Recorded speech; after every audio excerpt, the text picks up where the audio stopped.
Hi friends, நல்லா இட்லி தோசைக்கெல்லாம் ஏற்ற மாதிரி சூப்பராக தகன்னு ஒரு தக்காளி சட்னி செஞ்சு பார்த்துடலாமா?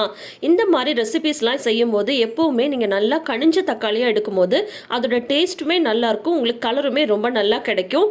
இப்போ வாங்க நம்ம செய்ய ஆரம்பிச்சிடுவோம். ரொம்ப டேஸ்டியான ரெசிபி இது. நீங்கள் ட்ராவலிங் கூட எடுத்துகிட்டு போகலாம். ஒரு கடாய் வச்சுக்கோங்க, அதில் 1 டேபிள் ஸ்பூன் அளவு எண்ணெய் விட்டுக்கோங்க. 1 டேபிள் ஸ்பூன் கடலைப்பருப்பு, 1 டேபிள் ஸ்பூன் உளுத்தம்பருப்பு, இது ரெண்டுத்தையும் கைவிடாமல் ஒரே பக்குவத்தில் வதக்கி எடுத்துக்கோங்க. காரத்துக்கு ஒரு 10 12 வரமிளகா எடுத்துக்கோங்க. இதில் காரம் கம்மியாக இருக்கும், அதனால தான் நான் இந்த குவான்டிட்டி எடுக்கிறேன். இது எல்லாத்தையும் தனியாக எடுத்து வச்சுக்கலாம். அப்புறம் அதே எண்ணெயில் ஒரு 1/4 ஸ்பூன் அளவு மல்லி விதை போட்டுக்கலாம். ஒரு மீடியம் சைஸ் பெரிய வெங்காயம், அப்படி இல்லைன்னா ஒரு 10-12 சின்ன வெங்காயம், இந்த ரெண்டுத்தையும் போட்டு நல்லா வதக்கிக்கலாம். வெங்காயம் லைட்டாக கண்ணாடி பதத்துக்கு வந்ததுக்கப்புறம் ஒரு கொட்டைப்பாக்கு அளவு புளி எடுத்துக்கலாம். அப்புறம் 1 இன்ச் அளவு இஞ்சி, சின்னதாக ஒரு பீஸ் இஞ்சி சேர்த்துக்கலாம். இது எல்லாத்தையும் லைட்டாக வதக்கிட்டு அதுக்கப்புறம் கட் பண்ணி வச்சிருக்கிற 4-5 நல்ல பழுத்த தக்காளியாக எடுத்துக்கோங்க. அதை ரஃபாக சாப் பண்ணி இதை போட்டுக்கலாம். தக்காளி வெங்காயம் சீக்கிரமாக வதங்கிறதுக்காக இந்த சட்னிக்கு தேவையான உப்பை ஆட் பண்ணிக்கலாம். இப்போ இது எல்லாத்தையும் ஒன்றா கலந்து விட்டுட்டு ஒரு மூடி போட்டு ஒரு 5-10 நிமிஷம் நல்லா வேக வைக்கணும். இது தக்காளி பதத்துக்கு தகுந்த மாதிரி இது தக்காளி வேகிற டைம் எடுத்துக்கும். இப்போ பாருங்க, தக்காளி நல்லாவே மசிஞ்சு வந்திருக்கு.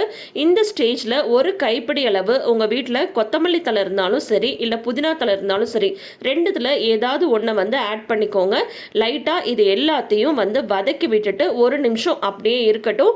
அதுக்கப்புறம் இது நல்லா ஆறுனதுக்கப்புறம் நம்ம அரைக்க ஆரம்பிச்சிடலாம். ஃபஸ்ட்டு நம்ம ட்ரை ரோஸ்ட் பண்ணோம் இல்லையா, கடலைப்பருப்பு, உளுத்தம்பருப்பு, மிளகாய், இது மூணுத்தையும் லைட்டாக நொரன்னு அரைச்சிட்டு அதுக்கப்புறம் நம்ம ஆற வச்சிருக்கிற இந்த தக்காளி, வெங்காயம், புதினா இந்த மிக்சரை சேர்த்துக்கலாம். டேஸ்ட்டை என்ஹான்ஸ் பண்ணுறதுக்கு ஒரு 1/4 ஸ்பூன் சர்க்கரை இல்லைன்னா வெல்லம் ஏதாவது ஒன்று போட்டுக்கலாம். ஏன்னா அது டேஸ்ட்டை ஈக்குவலைஸ் பண்ணி கொடுக்கும். இப்போ இந்த சட்னியை தாளிச்சிக்கலாம். கொஞ்சமாக எண்ணெய் விட்டுக்கோங்க, கடுகு உளுத்தம் பருப்பு போட்டுக்கோங்க, ஒரு 2 வரமிளகாய், கொஞ்சமாக கருவேப்பிலை, இது எல்லாத்தையும் போட்டு தாளித்து எடுத்து இந்த சட்னியில் கொட்டி இட்லி தோசைன்னு சொல்லிட்டு நீங்கள் செஞ்சு சாப்பிட்டு பாருங்களேன், சூப்பராக இருக்கும்.